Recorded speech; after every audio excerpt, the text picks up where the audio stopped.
اعوذ باللہ من الشیطان الرجیم بسم اللہ الرحمن الرحیم۔ فضائل اعمال جلد اول، نماز کی اہمیت کے بیان میں فضائل اعمال میں نماز کے متعلق حدیث نمبر 3۔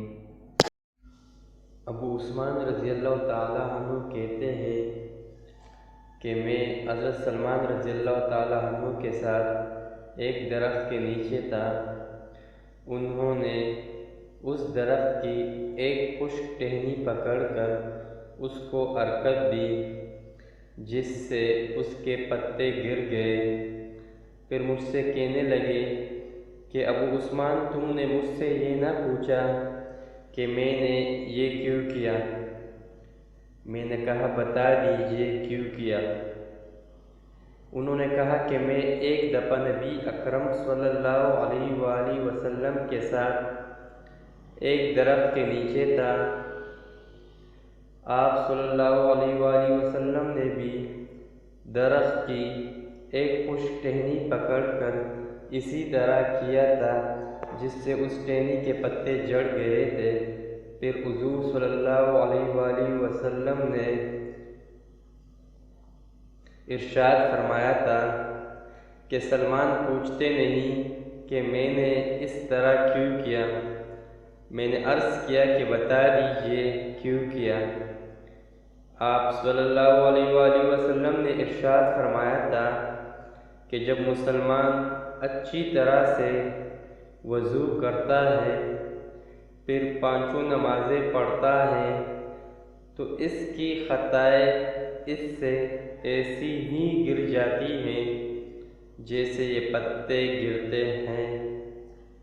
پھر آپ صلی اللہ علیہ وسلم نے قرآن کی آیات تلاوت فرمائی، جس کا ترجمہ یہ ہے کہ قائم کرنا نماز کو دن کے دونوں سروں میں اور رات کے کچھ حصوں میں بے شک نیکیاں دور کر دیتی ہے گناہوں کو۔ یہ نصیحت ماننے والوں کے لیے۔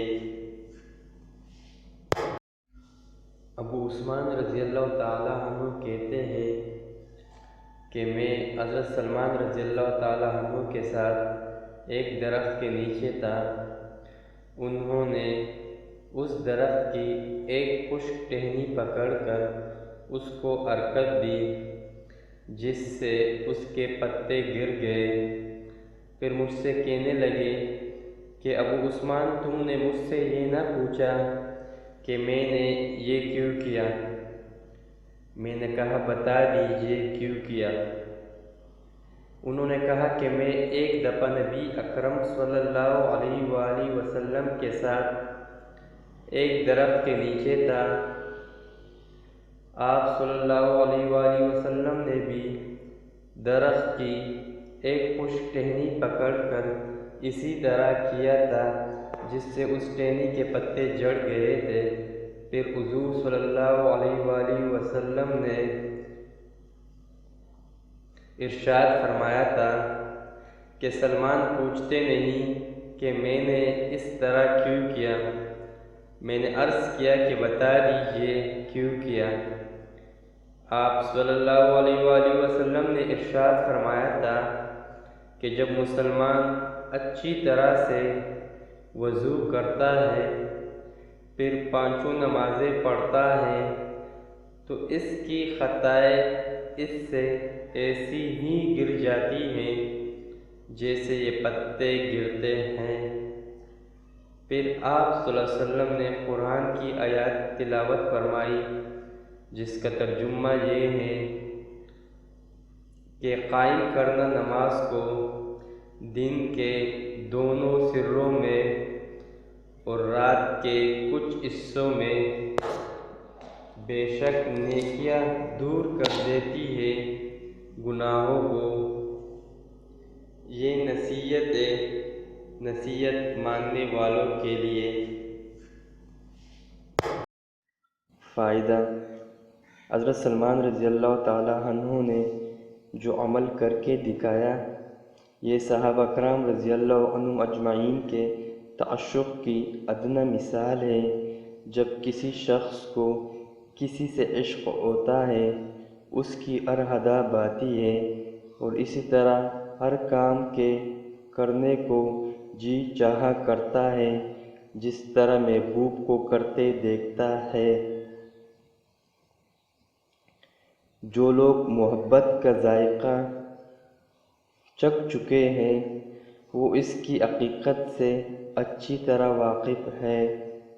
اسی طرح صحابہ کرام رضی اللہ عنہم نبی اکرم صلی اللہ علیہ وسلم کے ارشاد نقل کرنے میں اکثر ان افعال کی بھی نقل کرتے تھے جو اس ارشاد کے وقت حضور صلی اللہ علیہ وآلہ وسلم نے کیے تھے۔ نماز کے اہتمام اور اس کی وجہ سے گناہوں کا معاف ہونا جس کثرت سے روایات میں ذکر کیا گیا ہے، اس کا احاطہ دشوار ہے۔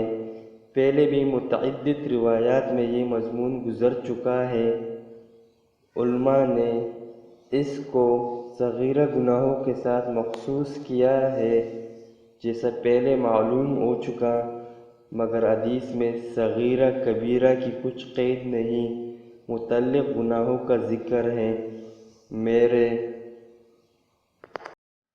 والد صاحب رحمۃ اللہ علیہ نے تعلیم کے وقت اس کی دو وجہیں ارشاد فرمائی تھی۔ ایک یہ کہ مسلمان کی شان سے یہ بعید ہے کہ اس کے ذمے کوئی کبیرہ ہو۔ اولاً تو اس سے گناہ کبیرہ کا صادر ہونا ہی مشکل ہے، اور اگر ہو بھی گیا تو بغیر توبہ کے اس کو چین آنا مشکل ہے۔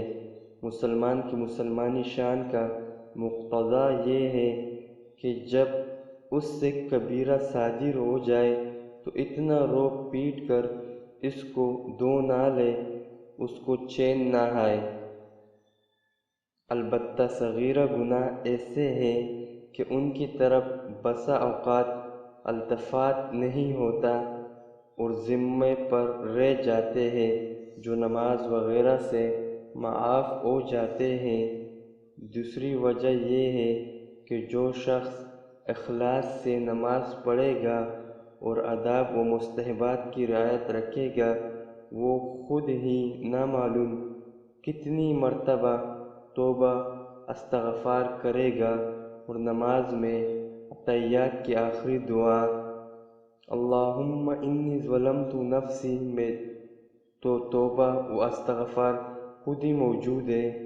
ان روایات میں وضو کو بھی اچھی طرح سے کرنے کا حکم ہے، جس کا مطلب یہ ہے کہ اس کے آداب اور مستحبات کی تحقیق کر کے ان کا اہتمام کرے۔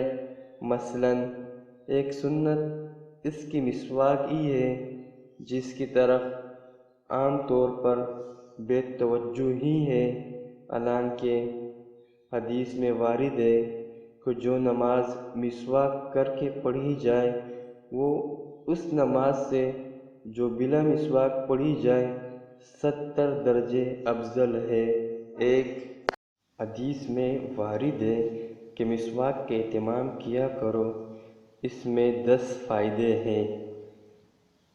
نمبر 1، منہ کو صاف کرتی ہے۔ نمبر 2، اللہ کی رضا کا سبب ہے۔ نمبر 3، شیطان کو غصہ دلاتی ہے۔ نمبر 4، مسواک کرنے والے کو اللہ تعالی محبوب رکھتے ہیں۔ نمبر 5، اور فرشتے محبوب رکھتے ہیں۔ نمبر 6، مسوڑوں کو قوت دیتی ہے۔ نمبر 7، بلغم کو قطع کرتی ہے۔ نمبر 8، منہ میں خوشبو پیدا کرتی ہے۔ نمبر 9، صفرا کو دور کرتی ہے۔ نمبر 10، نگاہ کو تیز کرتی ہے۔ نمبر 11، منہ کی بدبو کو زائل کرتی ہے۔ اور اس سب کے علاوہ یہ ہے کہ سنت ہے۔ علماء نے لکھا ہے کہ مسواک کے اہتمام میں 70 فائدے ہیں، جن میں سے ایک یہ ہے کہ مرتے وقت کلمہ شہادت پڑھنا نصیب ہوتا ہے، اور اس کے بالمقابل افیون کھانے میں 70 مضرتیں ہیں، جن میں سے ایک یہ ہے کہ مرتے وقت کلمہ یاد نہیں آتا۔ اچھی طرح وضو کرنے کے فضائل حدیث میں بڑی کثرت سے آئے ہیں۔ وضو کے اعضاء قیامت میں روشن اور چمکدار ہوں گے اور اس سے حضور صلی اللہ علیہ وآلہ وسلم فوراً اپنے امتی کو پہچان جائیں گے۔ میرے بھائیو دوستو، اللہ رب العزت نے میری، آپ کی اور قیامت تک آنے والے تمام انسانوں اور جنات کی دنیا اور آخرت کی کامیابی دین میں رکھی ہے۔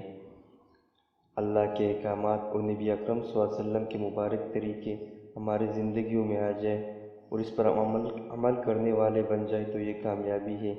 اللہ رب العزت سے ہم دعا کرتے ہیں کہ جو کچھ ہم نے پڑھا سنا، اللہ رب العزت ہم کو اس پر عمل کرنے کی توفیق عطا فرمائے اور دوسرے تک پہنچانے کا توفیق عطا فرمائے۔ حدیث مبارکہ کو سننے میں، پڑھنے میں جو غلطی کوتاہی ہوئی ہے، اللہ رب العزت سے دعا کرتا ہے کہ اللہ ہم کو معاف فرمائے اور آئندہ کے لیے صحیح طرح پڑھنے اور سننے کی توفیق عطا فرمائے۔ آمین ثم آمین۔